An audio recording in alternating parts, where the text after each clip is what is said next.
Good morning everyone. Today we will discuss about the BreadTalk Group, voted as the most popular brand by consumers and the winner for Design for Asia and Singapore Prestige Brand Award. It is presently one of the most recognized food chains in Singapore and is highly visible due to its choice of retail locations. Here is the brief background about the company. 面包可以与你对话，面包是有生命的。我们取了一个名字叫 BreadTalk。 BreadTalk, a brand that communicates with customers, a brand that reflects life. BreadTalk speaks of success from all over the globe. BreadTalk Group started out with the maiden BreadTalk outlet in Bugis Junction in 2000 and attracted long queues with signature floss buns. 我记得开店的时候，我太太丽玲跟我们前面的一个总经理都在现场当店长、当收银员、当服务生。那我们第一天做出来才100多块，100-200块，甚至到300块，甚至到1000块，甚至到2000块。到最高的时候，我们这个小店竟然一个月可以做200千新币哦。那我们觉得整个团队很震撼，这么小的店都会这么高的评价。所以那时候我们就为 BreadTalk 计划，我们3年内要做上市。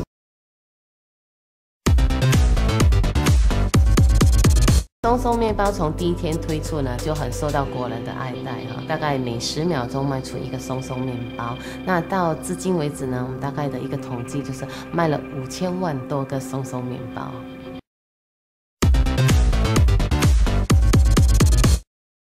A trendsetter in the industry, and with a portfolio of 7 brands under the umbrella, BreadTalk Group has established over 500 branches worldwide. The signature toast box, a favorite among the Singaporeans, brings to you the taste of the famous Nanyang coffee and thick toast. Food Republic, one of the most delightful dining experiences, this is a perfect blend of hawker options and the luxury of restaurant dining, a must visit to get a flavour of the diverse taste. The Icing Room, a creative experience you won't forget. Surprise your loved ones and give them a chance to design their very own fabulous cakes. Ramen Play, an upbeat, authentic Japanese restaurant with a theatre kitchen for a lively experience. Din Tai Fung.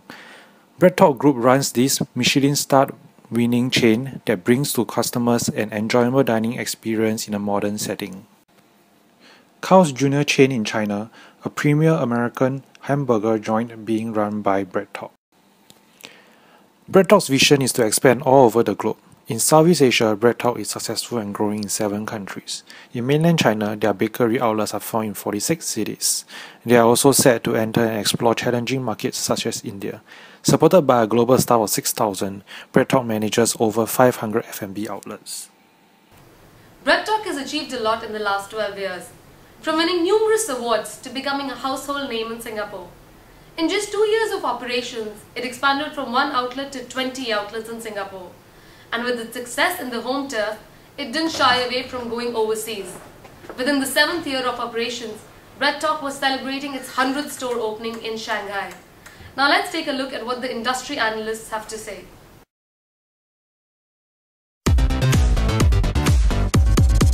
In just 10 years' time, BreadTalk has transformed from Singapore's local bakery into Asia's leading food and beverage group, covering 8 brands. Its success is not a miracle and it's imitated. There are some core competencies behind its success. The first to mention is its innovation. It has been sticking to its vision to be the trend-setting lifestyle brand.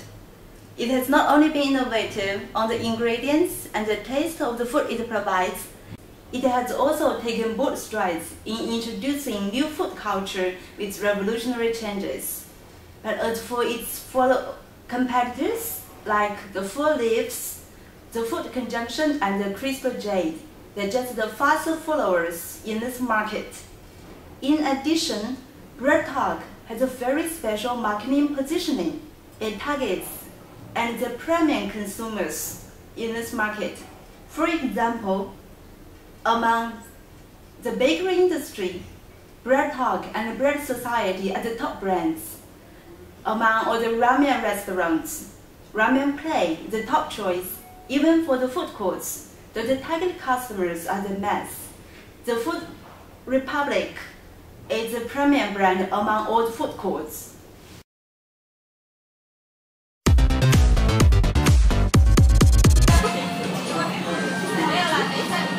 Hi, this is Jack reporting from Din Tai Fung. This is the high-end Michelin star restaurant in BreadTalk portfolio. It's lunchtime and the place is absolutely buzzing. You can find every table here will order xiaolongbao, a very famous Chinese snack. People here are crazy for its juicy filling and intoxicating sense. Today I ordered xiaolongbao, fried rice, and chicken noodle. All of them are just fantastic. If you haven't tried them, you are missing out. Mind you, the bill here will be $20 to $30. Anyway, excuse me while I'm getting back to lunch.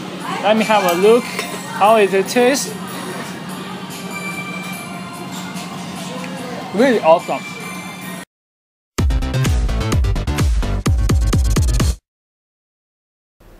BreadTalk faces challenges that are fairly typical of the food and beverage industry. Their raw material suppliers generally have extremely high bargaining power, basically due to global commodity pricing. In Singapore, rental suppliers also have pretty high bargaining power, especially in the prime areas that BreadTalk targets. With respect to competition, there is a highly fragmented industry, so there's intense competition across all sectors. In Singapore, threat of new entrants is quite low due to the saturated nature of the market. However, competition is high because of lack of differentiation. In emerging countries, especially in India and China, competition from domestic and foreign players is again very high. This is because of low entry barriers and availability of plenty of substitutes based on local tastes.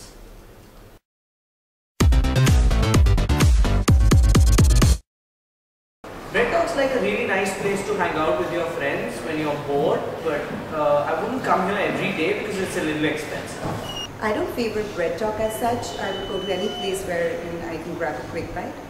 I'm like the loyal customer of BreadTalk. It reminds me of my childhood. It's really amazing. I like to come to BreadTalk because there are always new products and they have something new to try.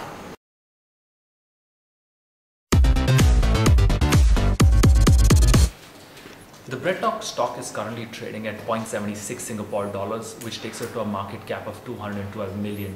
That's a PE ratio of 18. What's good about the BreadTalk stock? The revenues, net profit and cash flow have been growing year on year for the last 5 years. The ROE comes in at a healthy 15.25%, although that's a slight drop from 3 years ago. Very importantly, BreadTalk has a strong cash position of $87 million, which means it can go into further expansion or acquisitions. What's not so good about their finances? The return on assets is extremely low at 3.6%. Also, BreadTalk has been taking a lot of debt of late, which has taken its current ratio down to less than 1. Finally, the net profit has been getting eroded and is currently only about 2.75%.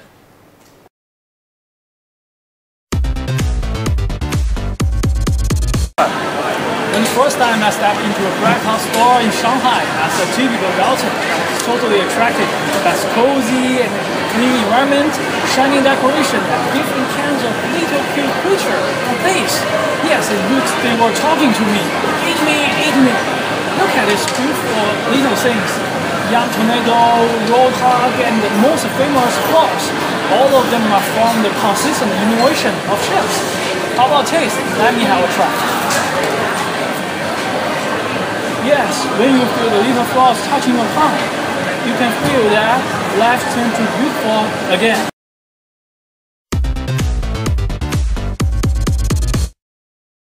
Things do look good on the surface, but underneath there always are some problems brewing. With over half of BreadTalk's revenue coming from Singapore, one of the main challenges that the enterprise faces today is the saturated level of the Singapore market. The number of providers here is growing at a much more rapid pace than what domestic demand requires. Another challenge as BreadTalk tries to go global is competing against established local brands in these new markets, which already have access to a good supplier network and cheap labor. Along with expansion come additional dilemmas. Since a large part of the business is outsourced to franchisees, quality control and brand image become of penultimate importance.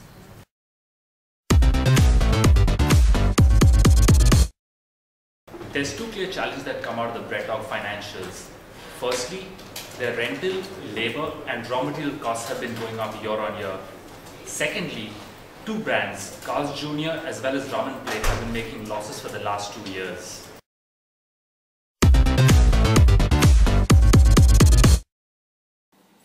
Hi, I am here today to make some recommendations.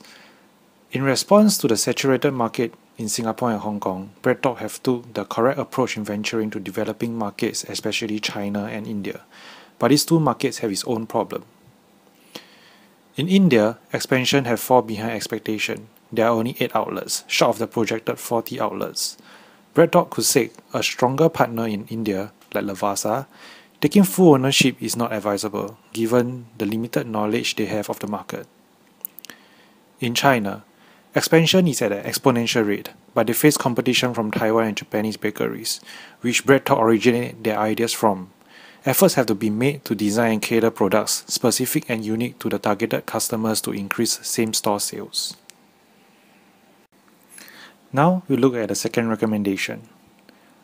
In terms of the conflict between quality control and business expansion, BreadTalk could take a break from brand expansion and focus on depth of existing brands. Underperforming brands like Carl's Jr. could be retained for another few years to understand management from a franchisee's perspective in China. Ramen Play could also be retained for ramen eating culture to hit China. In managing franchises, BreadTalk should stop buying out profitable franchisees. Allow the business to grow and maintain a long-term and sustainable relationship. Now, let's invite Ankit to give some inputs as well. Considering the rising competition and prices in the market, it has become very important for BreadTalk to continuously innovate its business. Let's look at the concept of healthy foods. As per a recent Euromonitor report, customers are willing to pay an additional 10 to 15% premium for healthy foods. Why not BreadTalk tap this opportunity and differentiate itself from the competitors, especially the independent food sellers, who find it very difficult to source raw materials? Secondly, look at the concept of biodegradable packaging. This will just help BreadTalk associate its brand image with an environment-friendly brand. Thirdly, why not BreadTalk come up with a cafe sort of a concept?